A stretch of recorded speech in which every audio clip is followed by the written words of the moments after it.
Hello, everyone, and warmly welcome to this new episode of Invisible Threads of Kindness. It's a great pleasure to have a guest today, Ivy, who is a beautiful woman and a beautiful spirit.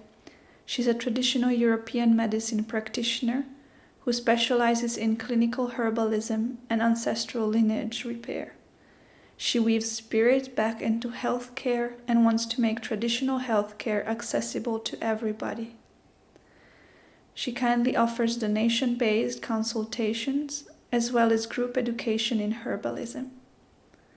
And it's a true pleasure to share this episode with you. Absolutely a wonderful, wonderful pleasure to have you on this episode, on this podcast.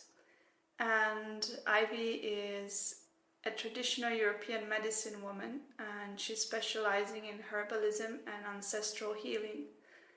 And I have met her through the community circles she's holding space with on plant communication, and she's doing this monthly about European herbalism.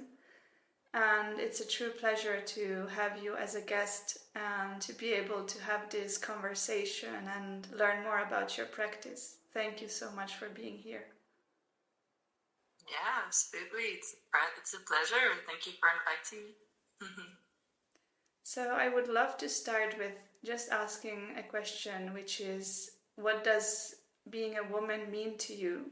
And what does it mean to you through your lived wisdom?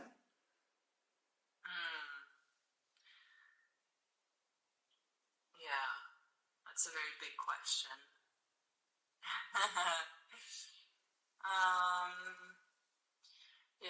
I think something that's really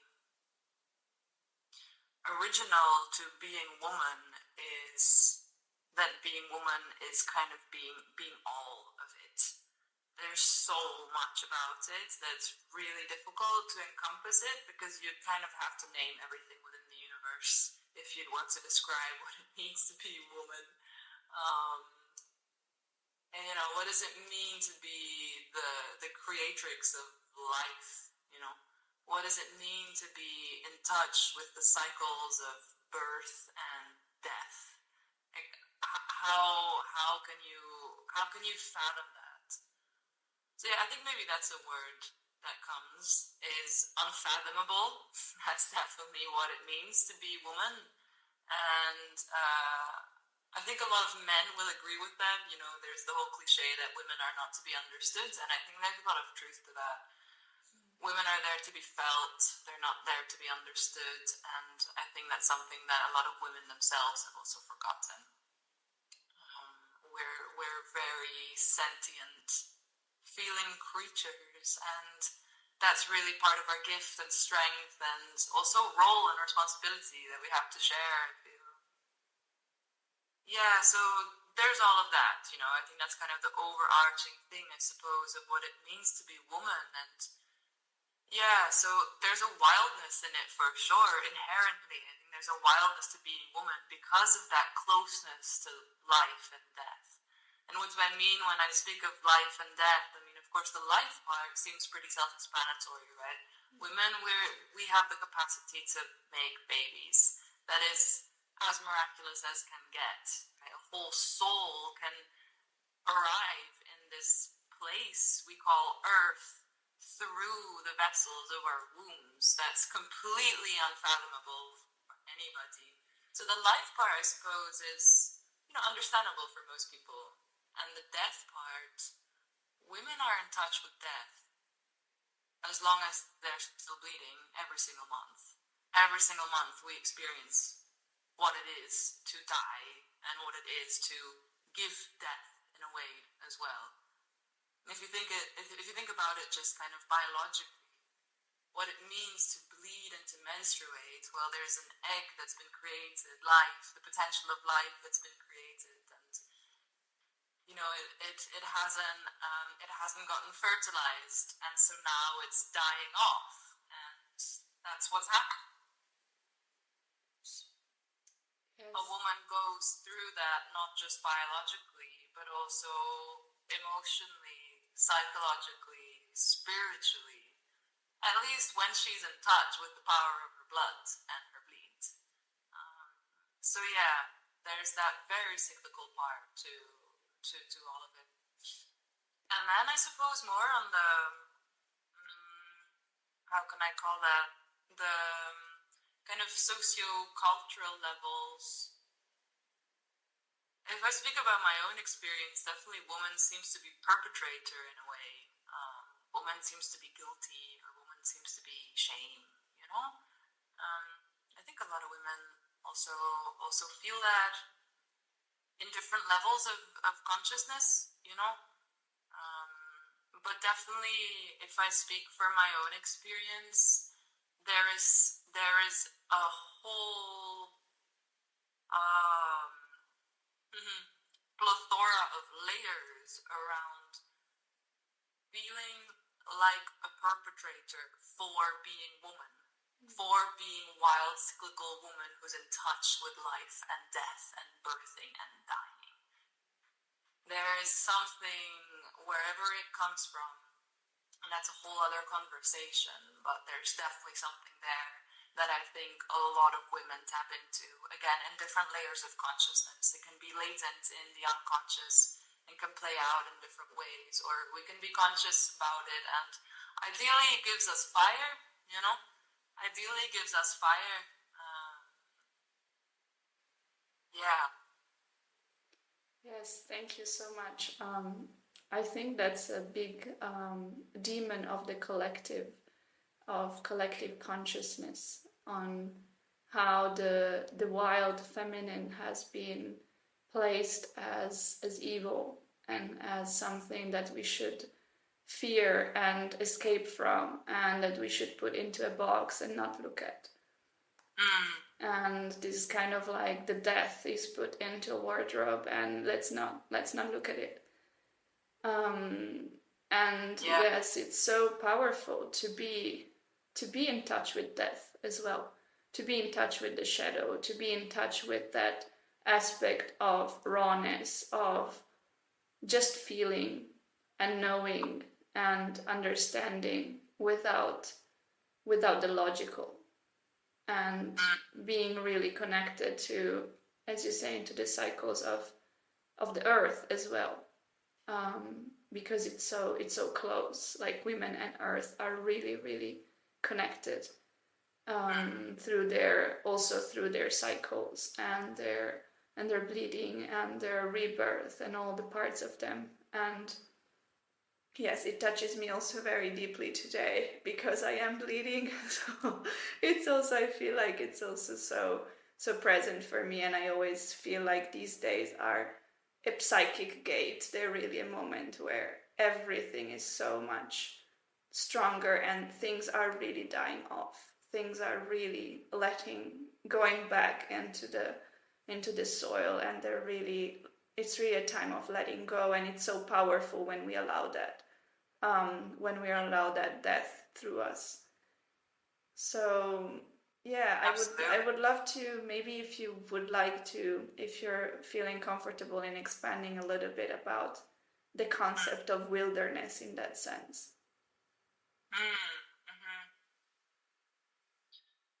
Yeah, I suppose the wild, honestly, for me, it comes back to the cycles of life and death. What happens in the wild when you think of being out in the woods and living in the woods, right? What does wild mean? I mean, it's different as what civilized is, at least how we understand that today, right? It's not being in our little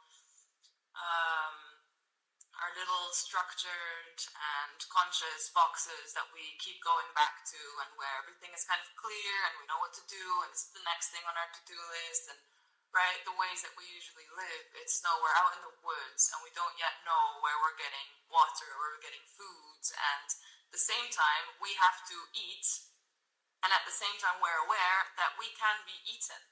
There may be wolves or bears or whatever there is. So it's this cycle of eat and eaten, but that's potentially and latently continuously there. So again, this cycle of life and death, to me, that's essentially what the wild is made of and what the original form of life is made of. We cannot remove death from life in any way. And yeah, I think where the civilized comes is where it's almost like either a very deep desire or potentially in most situations a fear to sin that brings us away from the reality of death, right? I don't know where it comes from. These are just kind of speculations on my part, but this idea of death and hell and the judgment that comes, and if you've been good you'll go to heaven, if not you'll go to hell, but in any case you'll be judged by the big papa who knows it all, and he'll tell you how you've been.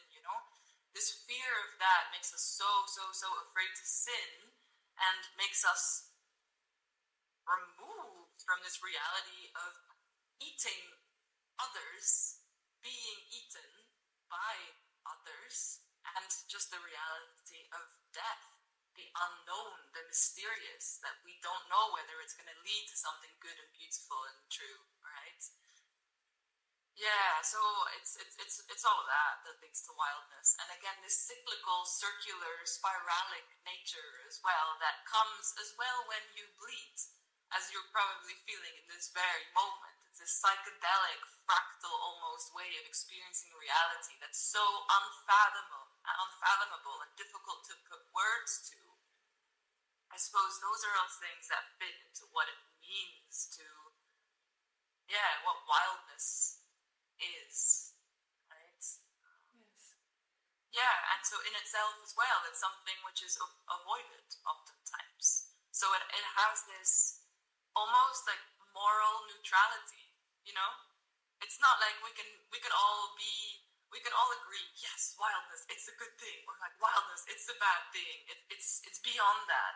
It's beyond this idea of morality, something being good or bad, or it's beyond it. And that's why it's so difficult for most people and so uncomfortable for most people, because morality also gives us a sense of being civilized, I suppose some of that and lots more.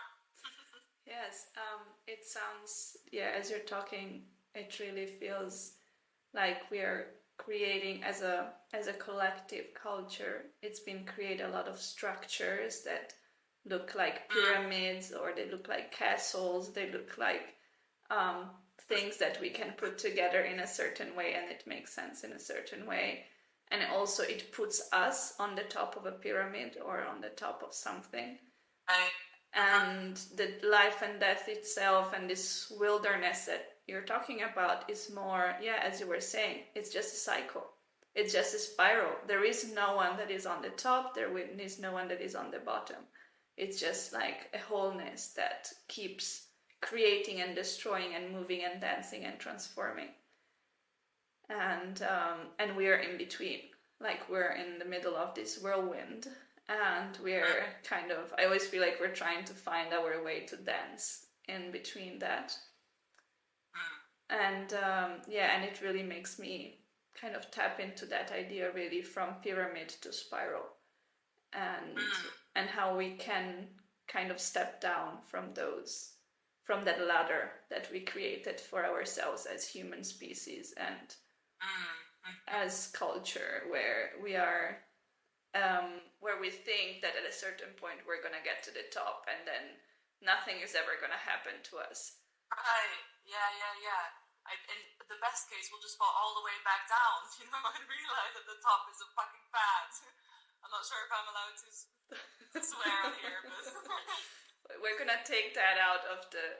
We're gonna take it into the wilderness context, out of morality. Honestly, that's what so much of traditional medicine is about. It's getting rid of this pyramid when it comes to health and care. The idea that all of us have accepted in some way, again, consciously or not, like we're all born in this world. This is not our fault. Like I don't want to point the finger to anybody, really. It's just things move through cycles, and right now the reality is that a lot of us have the assumption that for our health, we need to go to an expert, and they're going to tell us how everything is, and then we're going to be able to implement those things and give the responsibility over, and okay, we might get better or we might not. It depends on how lucky we are or how supposedly good the doctor or the practitioner or the therapist was, right? So we're so far removed from what it means to take in responsibility for our own health, right? And if we want to go back to this spiralic way of living, away from this pyramid, like you say, which is a really beautiful image, it also starts in, or it continues in, realizing that there are no experts. The idea of an expert or somebody knowing better about the cycles of life than your personally lived experience and your own sensation of reality, of your body, of your psyche, etc., is not going to lead you anywhere, right? In the best case scenario, it might remove some of your symptoms for a little amount of time until they come up again, and then you'll have to go to the experts again. There's no sustenance in a way to it. So in that as well, it's just continuous call back to the drum of our own rhythm, because everybody has their own song, and we just need to all remember, first of all, that song is so damn valid. Like, that's the first thing. Because if we don't accept that, we're never going to be able to properly listen to it. Because we'll always listen to it with a kind of filtered or with a kind of benefit of the doubt, like, yeah, but maybe this song is broken, so maybe I need to listen to somebody else's song to kind of, no! But yeah, our culture is very, at least, us in the West, is very focused on this expert knows it better. It's all over the place since we're super young. So much of parenting is around that. So much of school is around that. So much of, unfortunately, care is around that. And that's not what original care is about. Original care is just really about holding space and around giving the knowledge for people to be able, essentially, to just track their own unfathomable wildness again. Because the bodies for everybody, not just for a woman, are a living organism that go by the strange, mysterious cycles of life. Yeah. That's so beautiful, very fiery, and it's yes, it just came to me before when you were speaking, this idea of we're avoiding the void, and we are then placing a lot of things into it. So we're trying to make sure that we don't see that it's void and that it's dark or light, or that we don't know what there is. And so we're filling it up with a lot of things, and sometimes we're also filling it up with certificates and someone else's opinion, and instead of just listening to whatever wants to come through us and whatever wants to be lived, experienced, and seen and just tried. I think it's a big experiment anyway. And so this kind of leads me to asking you about your practice and how your kind of desires and passions moved through getting into this practice. So what was your calling and the deep desire that brought you to what you're doing right now? Yeah.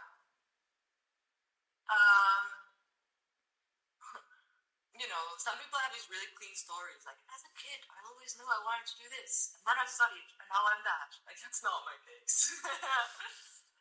And it keeps not being my case. I don't know, there's just these breadcrumbs that you follow, I suppose, and for a lot of the time, I had no idea what I was doing.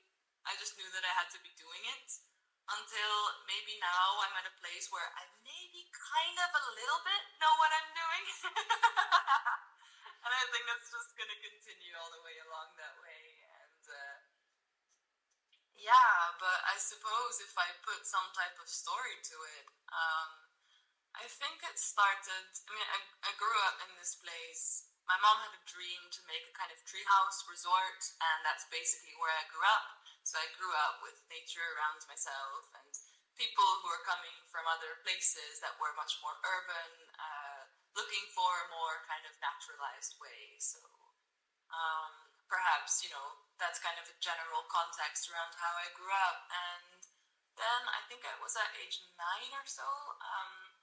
I just had some really close friends who were trees, and that was nice, and I started feeling the heartbeat of trees, and there was this witch doctor from Flanders, which is where I'm from, where I was born, who I'm actually in apprenticeship now after all these years, who validated that, and he kind of taught me how to refine those skills of what it means to listen to a heartbeat of a tree and different trees. So together with him, we went to some trees that were looking a little bit sick and some that were looking really vital to just see what, how the fields are different.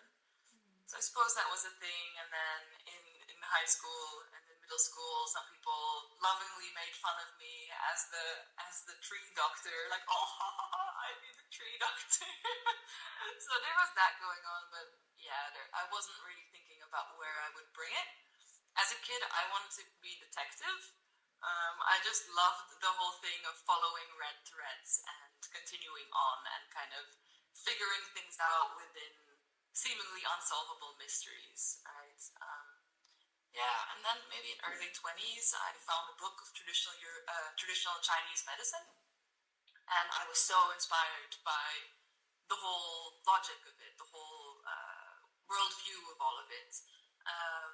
And so, I think, there was all of that. And I was in South America for a long time. I kept hanging out on the witch markets, just learning about all the different plants.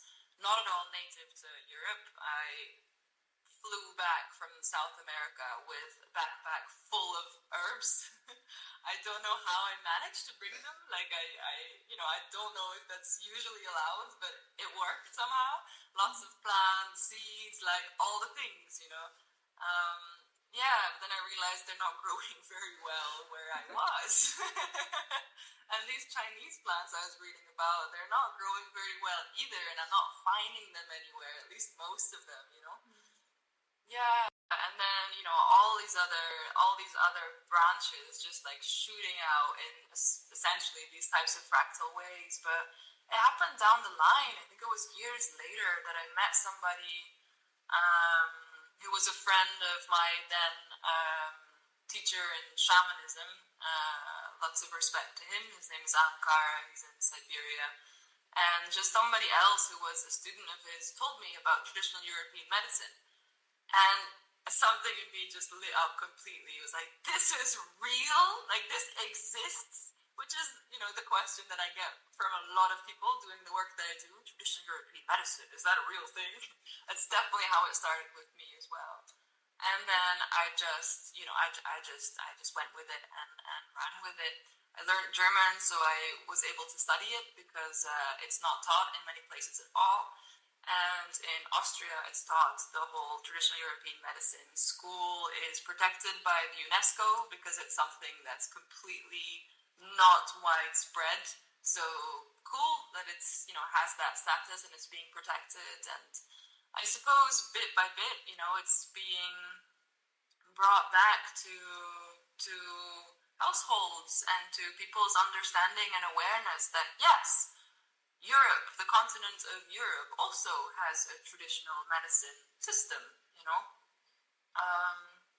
So I suppose that's some of the pathway of how that all happened. And a deeper way of talking about it is that my maternal grandmother's line, I come from a line of nurses and midwives, and also on my paternal side, my great-grandmother on my paternal side, she was a village whisperer, so people would come to her. It would be in a room that's completely dark, and she would whisper words and heal people in that way from all kinds of different things. And I only found out about that 3 years ago. So on a deeper level, what force is it that leads you to these types of expressions of life force through books and desires and clicks, right? To me, it's very much an ancestral thing. It's just a continuous drumbeat in that direction. And when I'm on that direction, I'm hearing the calling of all these things, and things click. And when I'm not on it, things are a little bit more difficult, Yeah, so I suppose that's the main kind of hand, the force that brings me to all of that is them, my grandmothers on both sides. Yeah. So beautiful. Yes, it's yeah, it's beautiful what you're referring to really tune into our blood and bones and tune into who we are at the raw essence of ourselves and what has been passed down to us and what wants to live through us. Why are we here as embodiment? Mm-hmm. Yeah. So that's really beautiful, and having that connection to say, okay, I want to listen to that deep voice that runs through me, and yes, I mean, I'm super into European medicine tradition, which is it's just kind of like scratching off everything before the universities and remembering that women used to be the doctors and just like the wise ones that were giving wisdom and knowledge and giving everything to others to heal and help and support the villages and communities. So yeah. And even more so, the land is the original doctor. Like, the land is the healer. The cycles of the seasons is the healer, the songs, all of that, all these things that we do together, that's really essentially what's bringing us back into balance and into responsibility for the community. And I think no healing can be complete once we've accepted and are in the process of cultivating what that role and responsibility for the community is. And I think that's something, again, that a lot of this pyramid way of cultural understanding of what healing is about also misses. It's so individualized about you, your health, your organ systems, your psyche, your emotions. And yes, those are so beautifully valid and important. But it's just a tiny part in this integral whole. And the bridge between the part and the whole is where so much juice is at. And they left out so much of modern care. But original care is so much about that as well. Traditional medicine is so much about that. You can never go full circle and full health and vitality without that gift that you are here to give and to keep birthing and to keep refining and cultivating and broadening towards the greater whole, which is the community in which we live. Yeah. Absolutely. Otherwise, we end up closing up in a shell, and we end up just becoming, just closing up everything that we are, and we cannot live in a shell. We are made to hear and listen and be interactive, and we are always informed by that environment. We are part of that environment just by breathing, so we cannot divide ourselves from that. So yes, it's so important to cultivate those relationships, and you were hinting to the relationship with the non-human world. So your work implies plant communications and ancestors, and I was wondering maybe if you could speak a little bit about that, like how to cultivate that communication with the non-human world. Yeah. That's a really beautiful question. I think the very first thing that I always try to make clear is that please allow yourself, whoever's listening to this, to be surprised at how easy it can be. Like, this is something that is so integrated. Because you have all these spiritual circles who then take it on and run with it. Like, if you've reached a certain level of consciousness, you are able to hear the plants. It's like, I'm sorry, dude. Everybody can do that. It's the most ordinarily extraordinary thing.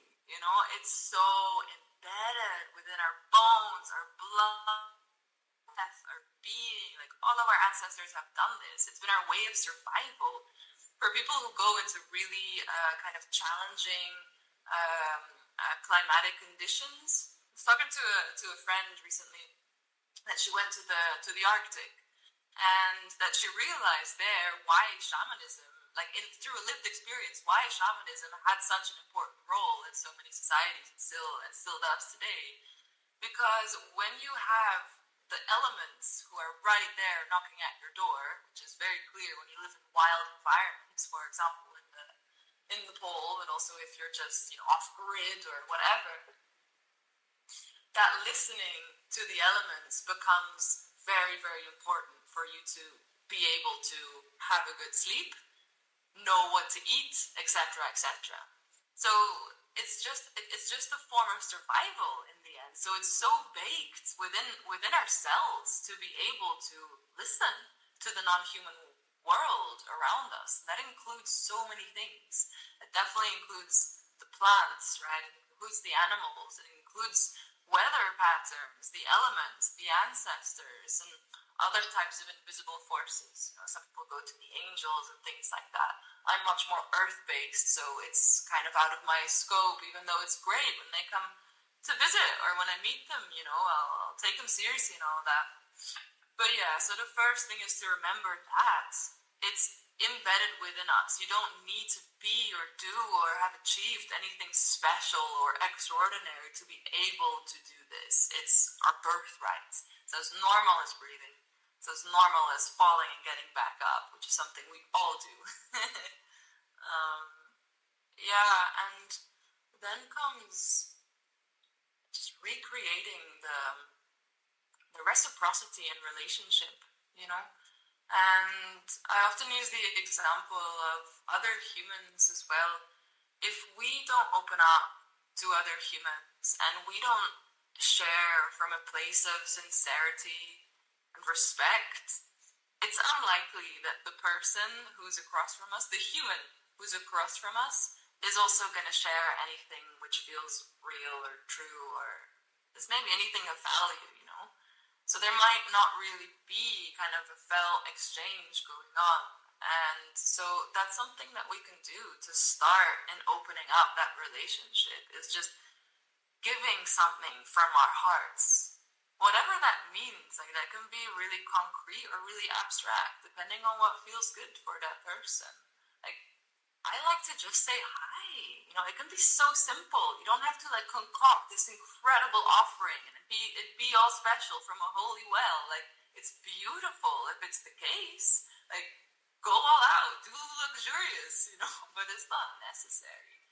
Just say hi and just be simple and direct and real with your intention. Like, I'm curious. Like, I'd love to get to know you. You seem beautiful and I want to connect, Just something like that is basically already a leeway into that communication. Being there and being heard, So yeah, there's that about reciprocity. Is you can call it giving an offering, but you can also just understand that it's just being open and being real and honest and sincere in your intention to connect. There's that, and then there's just so much around time. Like, there's so much around slowing down that's important, and it's no shock that these things seemingly come unnaturally for a lot of the, modern industrialized humans, if we call it that way, which we're all guilty of. I'm not going to pretend like I'm totally out of that race. It's very difficult to be. We're all born in this reality, right? But yeah, it's just this way of slowing down and not having to do things quick and, oh yeah, I'm quickly gonna go have a chat with this and figure out what it is and then cool, now I got it. But just taking time, can just have a session where you've expressed that intention to want to connect, and that can be an hour or two. And maybe next time that you go sit with that tree or that plant, maybe then you'll have some kind of insight, So there's time in all of it. There's a gentle, slow rhythm in all of it. Yeah, and I suppose then there's just bringing the awareness to the different senses that we have, like external and internal senses. We have our external senses, of course, our sight. Yeah, how is this plant communicating through its color and its shape and its leaves and the place where it's growing, right? And then through the smell, what story is being told through the smell of this flower, and the taste, etc., right? And then the internal senses as well. When I close my eyes, is there any image that comes when I'm sitting and connecting with this being? Is there any type of feeling that I'm getting? Is there a word that I'm hearing? Etc., right? So yeah, just taking the time to essentially be curious. Yeah. I think those are some of the things that people can try out, you know? Yeah. I love it. I love it, as in the simplicity, the honesty, and the patience. And to really, yes, that it's something that it's should be embedded in any kind of relationship, whether it is with the non-human or with the human world. I always think it would be so much easier if everyone was just honest with one another and speaking from the heart.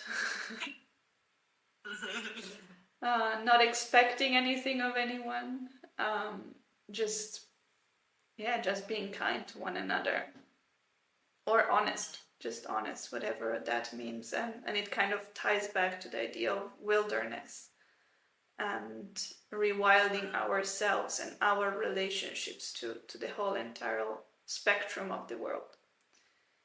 And yes, and I guess each one will find their own, like each person, each soul will find their own channel, will find their own gifts, and will have their own special communication with maybe certain beings, maybe all of the beings. And I think all of it is valid. I think, as you were saying, there is not one road, there is not one path, there is not one thing that is better than the other. There is no certificate. There is just being open and see how it takes you there, and trying to see what is the best for each one and how that resonates with each one. Absolutely. Yeah. And I think bringing this skill back online, which again, I always find it so beautiful at how people are then surprised, like, oh, wow, I actually received something, you know?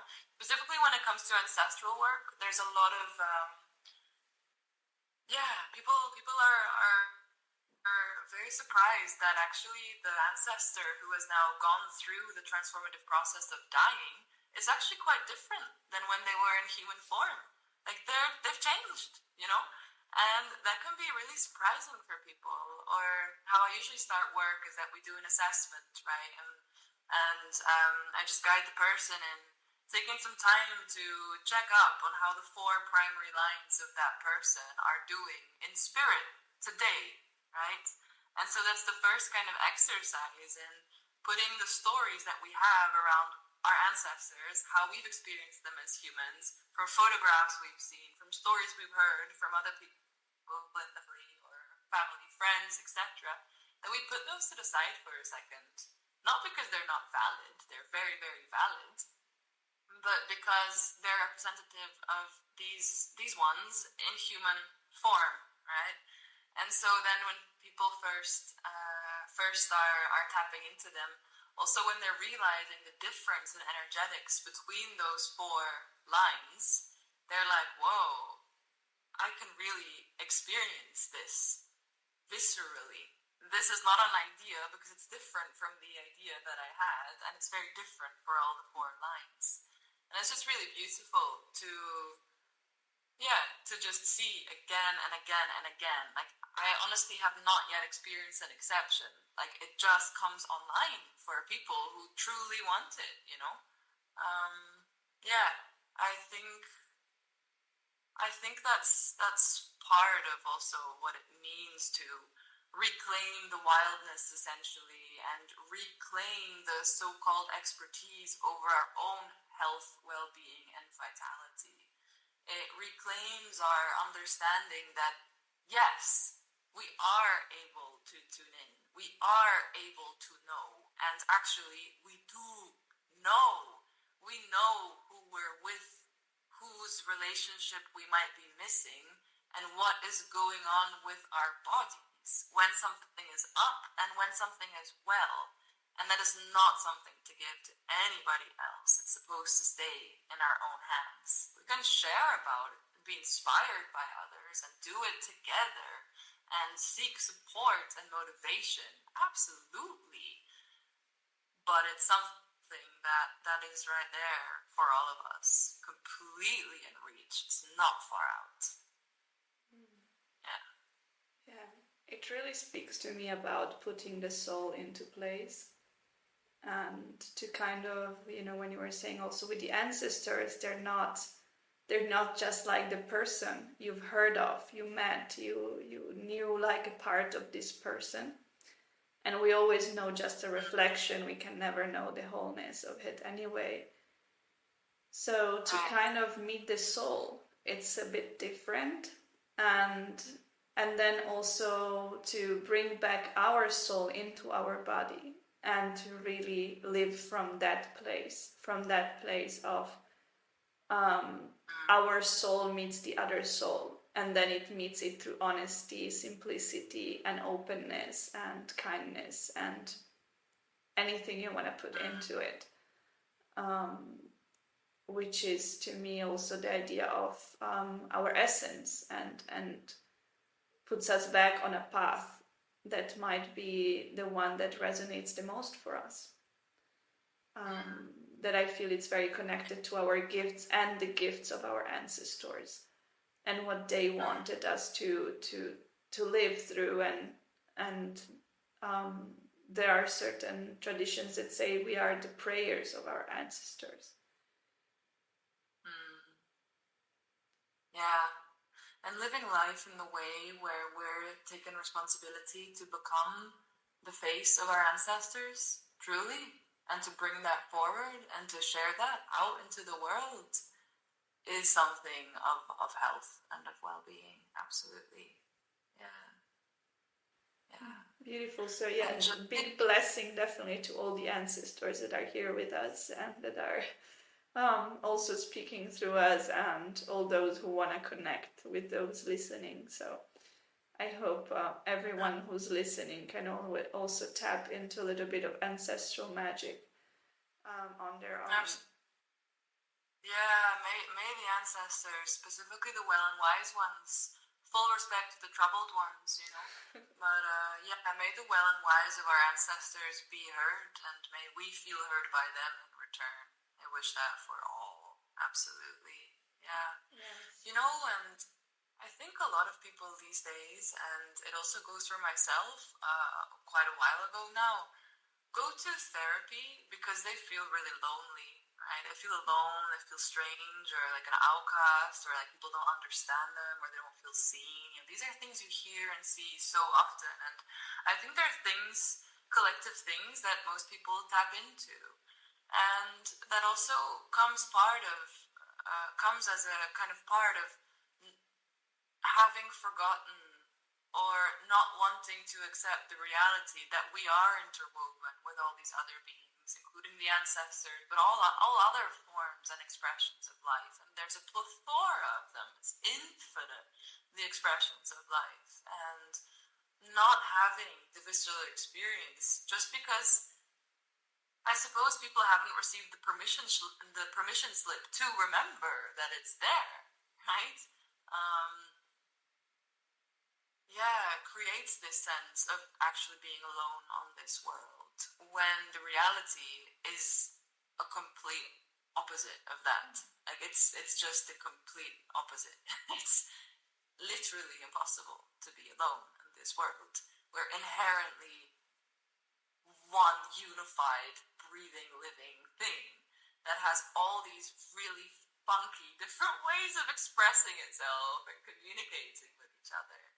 And I think it's definitely what I've experienced in myself, and what I see in other people as well, is the therapeutic depth of support that this sense of belonging provides, right? When we're communicating.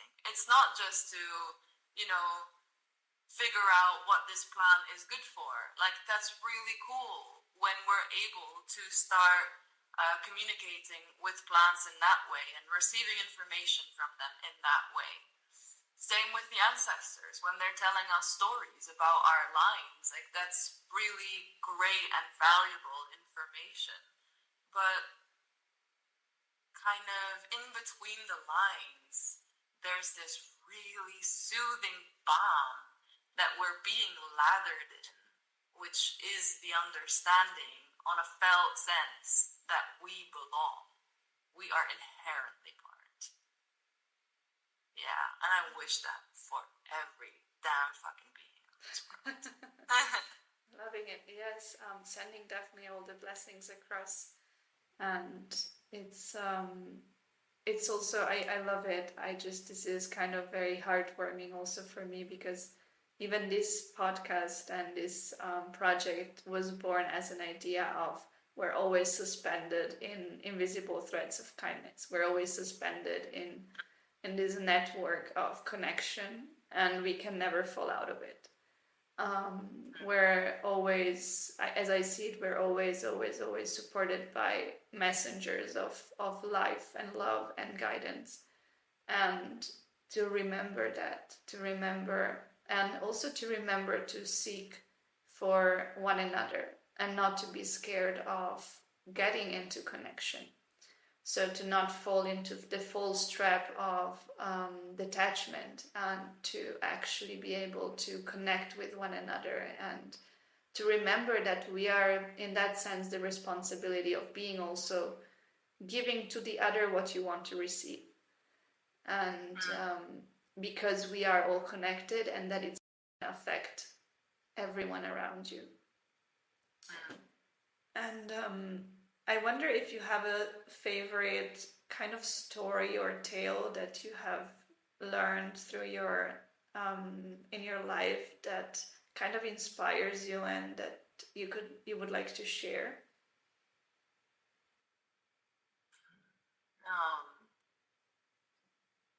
Yeah, it's a hard pick.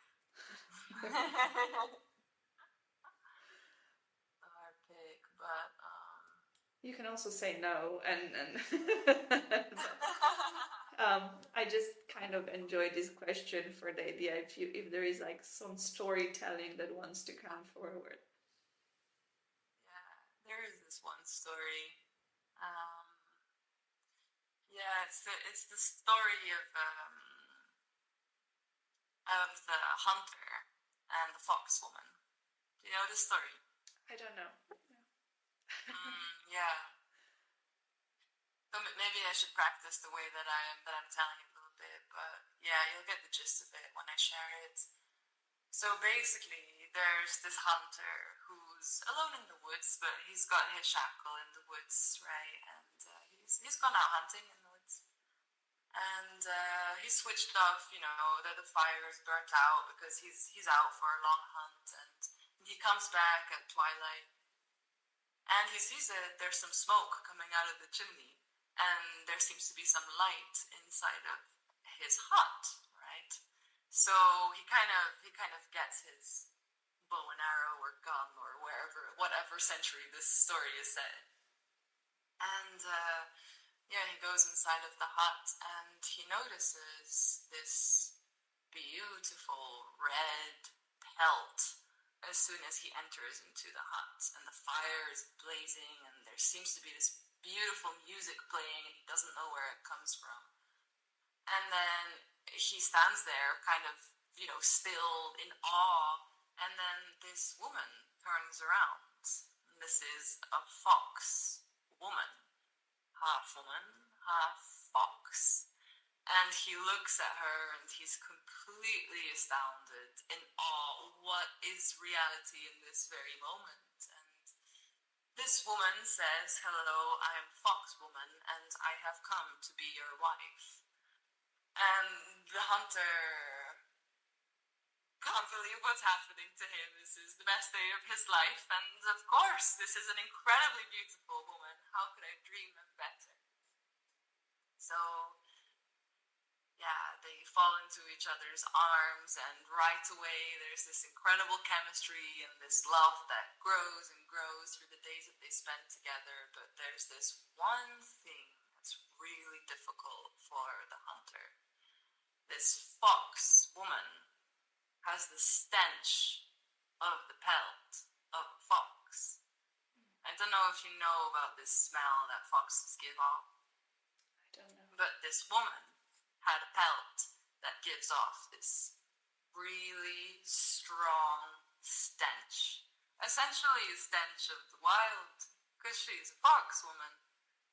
And he, they've gotten a bit more intimate, and they've gotten a bit more comfortable around each other. And one day he says, darling, I love you so, but there's just this one little thing.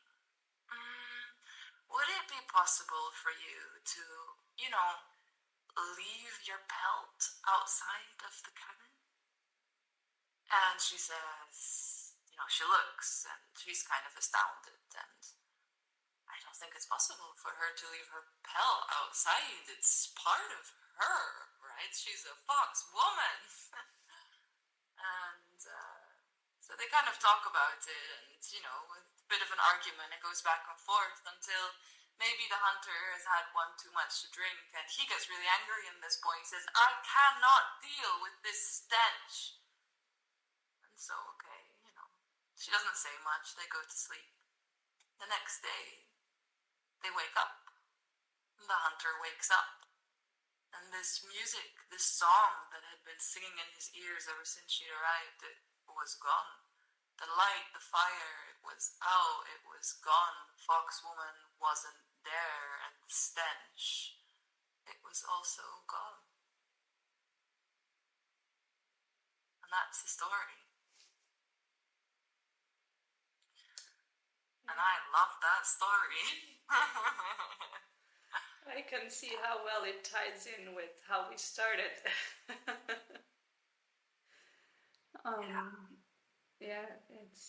It's a very magical one, and I wish for those who listen to really feel it in their heart, to really feel that, to really feel that fox woman and the medicine she carries, and the wisdom she carries, and the love she carries. And the medicine of the stench. Yeah, and what it means for all of us, I suppose, is to find right relationship with the seeming stench of the wild. In all of us, in ourselves, in each other, before we go to the larger sociocultural kind of layers of things, where am I being revolted by the so-called stench of the wild, and what am I sacrificing by casting that out of my life? Yeah. Yes. There's a really beautiful telling by this of this story, which is told much more skillfully than the way that I can tell it. Is by Martin Shaw, who maybe you know. He's a native man from the south of England, I think around Devon or Dartmoor, if I'm not mistaken. He's a wonderful storyteller, mythologist, and he does really good accounts of this story. So if anybody wants to listen to it in full glory, then warm invitation towards him and his work. Wonderful. So after this story that really filled me up kind of as a full circle, I was wondering though, like a last question of, is there any special message that you feel like something we haven't touched upon that you'd like sharing about yourself, your practice, or just anything that is in your heart? Let me feel into that for a second.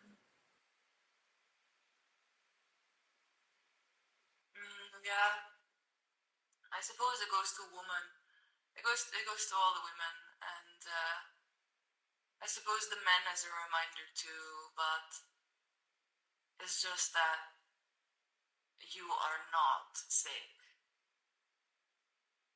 You are not sick. There is nothing wrong with you.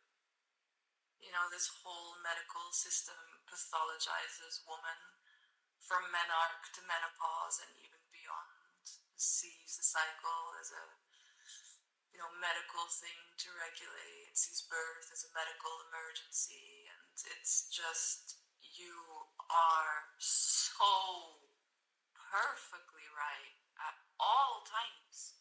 Your body is always completely wisely knowing how to move the vital force of life at all times. Yeah, I think maybe that's a message that I really want to share. May it seep deep into the cells of our beings. May we remember that. Yeah. Thank you so much for sharing that. And I think it tells also so much about your healing powers and your healing gifts that you're sharing with others, and what you're giving to others to support one another. And as you were saying, to be that support, motivation, inspiration on each other's journey.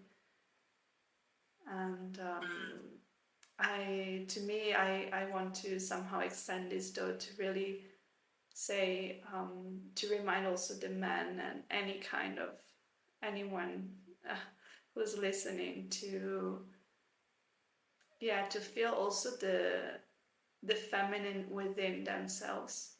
So to feel the woman within them, whatever gender we have, and to kind of also give a lot of love to that aspect and a lot of love to that woman inside, whatever gender we identify with. Because it's something that we carry as a collective. It's a wound that we carry as a collective, the way that women are seen, understood, that the feminine is seen and understood, and the way it is put into a category, and that affects women, and it affects men, and it affects the earth, and it affects the animals, it affects anyone. So I think it's also something that I hope everyone can find more peace with, that wild nature, with that stink, with the void, with the death, with the shadow, with the fire, which is just so much part of that beauty of the all. So I thank you wholeheartedly for sharing that, and I feel there is so much that it's been given, and I hope that everyone can be touched by your words and your energy. And